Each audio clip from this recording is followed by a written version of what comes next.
vos rêves, buts et désirs, aspirations. Il est bon que vous leur consacriez un peu plus de temps. Et voyez si ça signifiera réellement quelque chose pour vous, même après 25 ans, 50 ans. Si vous êtes sur votre lit de mort, est-ce que ça signifiera encore quelque chose pour vous? Vous devez regarder cela. Quelles que soient vos aspirations, quels que soient vos rêves, quels que soient les buts que vous vous êtes fixés, auront-ils encore vraiment un sens, car la plupart de ces objectifs sont des pièges. Ce sont juste des pièges. Vous y entrez, c'est une rue à sens unique, vous ne pouvez pas faire demi-tour. Je veux que vous regardiez ça. Aujourd'hui, j'ai une question pour vous. Vous sentez-vous pleinement maître de votre vie? Êtes-vous en équilibre avec vous-même, ou avez-vous le sentiment qu'il vous manque quelque chose? Je suis ravi de vous présenter mon tout nouveau livre, Prenez votre vie en main, trouvez votre équilibre et créez votre propre futur. La clé de la conscience. Un guide simple et puissant pour reprendre le contrôle, retrouver votre équilibre intérieur, et enfin construire un futur qui vous ressemble. Dans ce livre, vous découvrirez des concepts et des pratiques concrètes qui vous aideront à développer une nouvelle conscience de vous-même. Une conscience qui vous permettra de naviguer les défis de la vie avec sérénité, tout en alignant vos actions avec vos valeurs profondes. Vous apprendrez à identifier les schémas de pensée qui vous bloquent, libérer vos émotions de manière saine, trouver des habitudes quotidiennes qui nourrissent votre équilibre, et poser des actions concrètes pour créer le futur que vous méritez. Ce livre n'est pas seulement un guide théorique. Il est rempli de techniques, d'exercices et d'astuces faciles à appliquer au quotidien, même dans les emplois du temps les plus chargés. Alors, prêts, à reprendre les rênes de votre vie? À trouver votre équilibre et à créer le futur de vos rêves. Cliquez sur le lien ci-dessous pour obtenir votre copie de Prenez votre vie en main, trouvez votre équilibre et créez votre propre futur. C'est le moment de faire le premier pas vers la vie que vous méritez. Merci d'avoir regardé, abonnez-vous pour plus de contenu inspirant, et n'hésitez pas à partager cette vidéo avec ceux qui cherchent aussi à trouver un nouvel équilibre dans leur vie. Parce que beaucoup d'entre eux sont plus âgés que vous. Demandez-leur ce dont ils rêvaient à 18 ans. Et ils ont de la chance que ça ne se soit pas réalisé.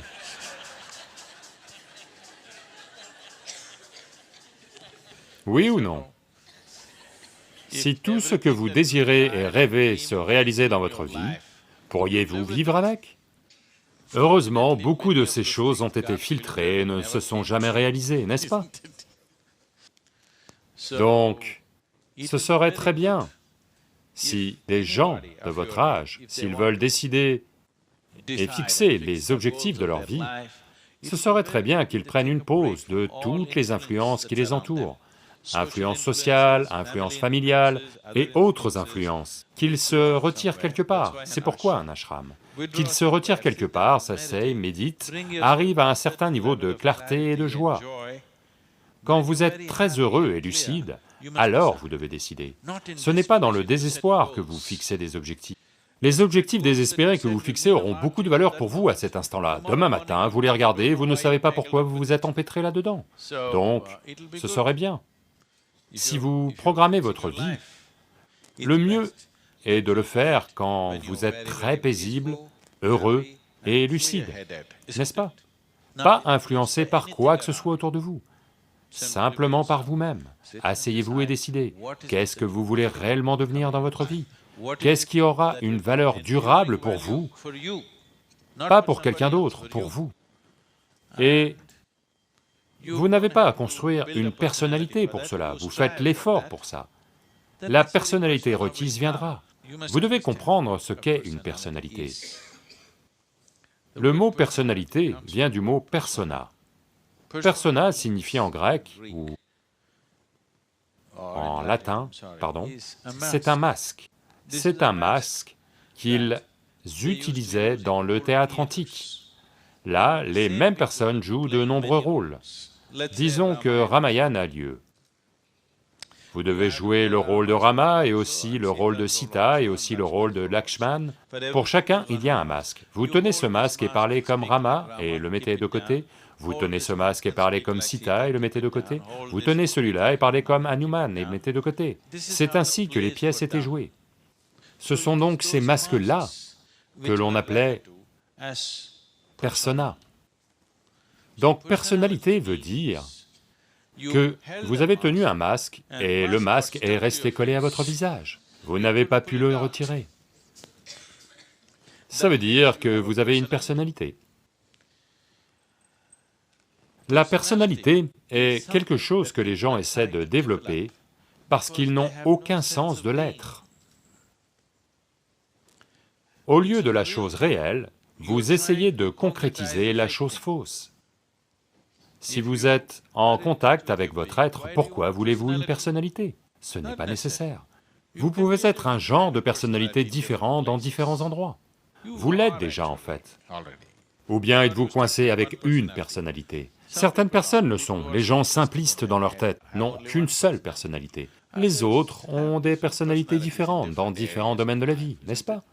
Si vous m'aviez vu avant, vers 1999, c'est-à-dire avant la consécration de Dhyanalinga, j'étais une personne complètement différente, d'accord? À tel point que tout en moi était si différent. Bien avant cela, il s'est passé des choses qui me dépassaient, mais là c'était conscient. À cette époque, j'étais focalisé sur un certain objectif, j'étais d'une certaine manière. Donc après, je n'avais jamais pensé que je vivrais au-delà de ça, mais d'une manière ou d'une autre, c'est arrivé. Alors je me suis dit, bon, maintenant que le travail est terminé, je vais changer de personnalité, complètement. Pour accomplir cela, j'avais acquis une certaine personnalité. Et maintenant que c'était fini, je me suis dit, je vais la changer. Et j'ai dit aux gens autour de moi, voyez, je vais changer ma personnalité, ne soyez pas choqués, je suis toujours le même gars. Ils ont dit, pas de problème, et tout. J'ai dit, juste accrochez-vous, parce que les choses vont changer. Tout de moi va changer. Ma façon de fonctionner va changer, ma façon de parler va changer, ma façon de m'habiller va changer, la façon dont je fais tout va changer. Ils ont dit, pas de problème, on vous connaît, on vous aime, et ceci et ça. J'ai dit, quand même, accrochez-vous bien, parce que quand les choses changent, les gens lâchent. Beaucoup de gens ont lâché, parce que ils ne pouvaient croire. Où est la personne qu'ils connaissaient? Cette personne s'est juste évaporée, vous savez. Là, c'est une nouvelle personne. Ils ne peuvent s'identifier à cette nouvelle personne. Je les ai prévenus et j'ai changé. Malgré cela, ils ont lâché. Tant d'entre eux. Tant d'entre eux qui m'étaient très chers et très proches, ils ont lâché. Parce que j'ai changé si radicalement, et je leur avais dit, je vais changer, parce qu'une phase de travail est terminée. Maintenant, il est temps de changer ma personnalité.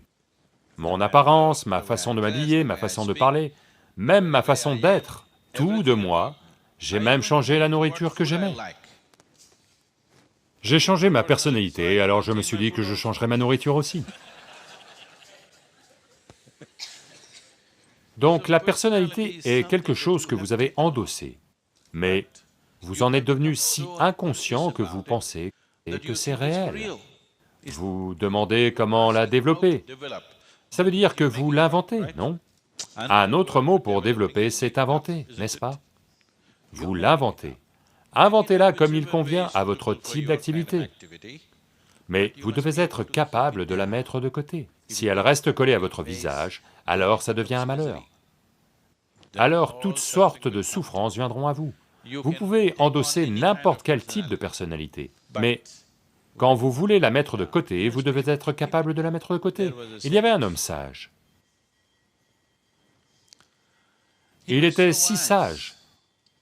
Les gens allaient à lui et les foules se rassemblaient.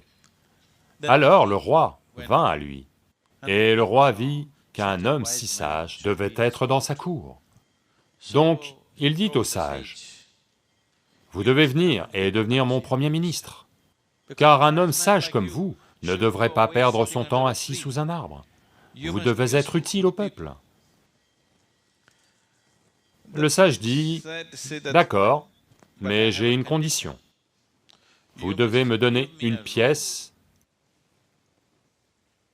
dans votre palais où je passerai chaque jour 1 heure. Vous ne devrez jamais regarder dans cette pièce, vous ne devrez jamais me demander de quoi il s'agit, vous ne devrez jamais y pénétrer, rien. Cette pièce doit être laissée inexplorée par vous-même, vos serviteurs, vos agents secrets et tout le monde. Le roi se dit que ce n'était pas un problème. Quel est mon problème? Vous voulez votre pièce, pourquoi voudrais-je regarder dans votre pièce? Prenez-la.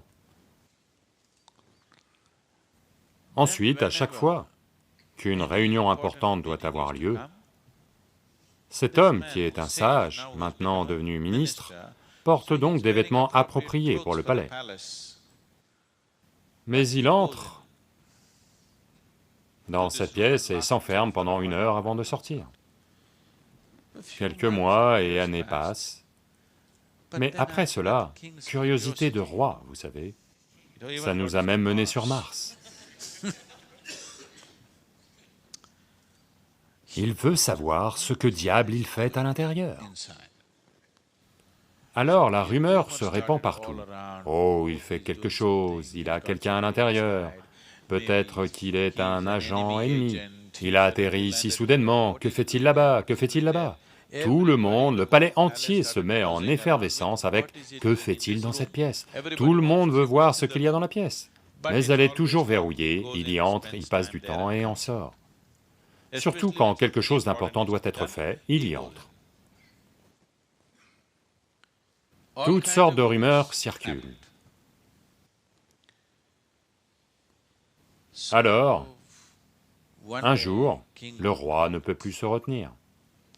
Le roi demande à cet homme, « Je veux voir ce qu'il y a dans cette pièce. » Il dit, « Eh bien, il y a une promesse que vous m'avez faite.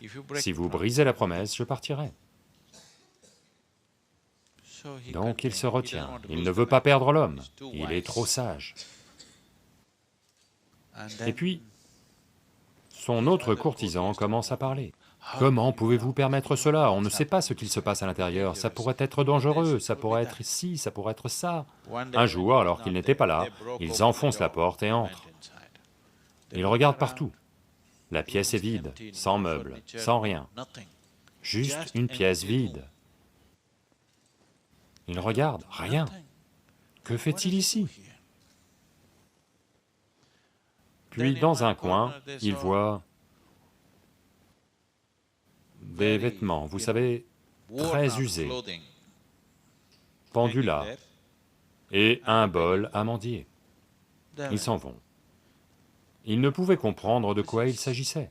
Puis il arrive. Il dit, « Eh bien, vous vouliez voir, vous avez vu. » Le roi demande, « Qu'est-ce que vous faites ici ?» Il dit, « Chaque fois que je veux prendre une décision importante, je viens ici, je porte mes vêtements usés et je m'assois avec un bol amandier. Vous savez, clairement, je ne veux pas être empêtré avec toutes les choses du palais. Je veux que ma sagesse ne se perde pas dans ses vêtements et dans ses bijoux et dans ses affaires. Donc je viens ici, je porte ces vêtements, je m'assois avec mon bol amandier, je prends les décisions et puis je sors. Maintenant, vous avez rompu la promesse, et il s'en va. Alors, voilà ce qu'est la méditation pour vous. Chaque jour, quand vous vous asseyez, vous vous dépouillez de tout. Vous n'avez rien à faire. Si vous vous asseyez simplement là, voyez, tout ce qui est inventé a besoin de soutien constant de votre part, n'est-ce pas? Voyez, supposez que vous disiez un mensonge. Il a besoin de soutien constant pour être maintenu, n'est-ce pas? Mais si quelque chose est vrai, vous pouvez même l'oublier, mais c'est toujours là, n'est-ce pas? Vous comprenez ce que je dis? Si quelque chose est vrai, même si vous l'oubliez, c'est toujours là, pas de problème. Mais si c'est un mensonge, vous devez le maintenir. Votre personnalité est un mensonge. Votre être, votre existence sont la vérité. Vous n'avez pas à les maintenir, ce sera là de toute façon. Ce que vous inventez, pour le compte de la société, pour fonctionner dans la société, vous avez besoin d'un certain type de maquillage. Vous devez être capable de le mettre de côté. Si vous allez au lit entièrement maquillé, alors quelque chose ne va pas chez vous.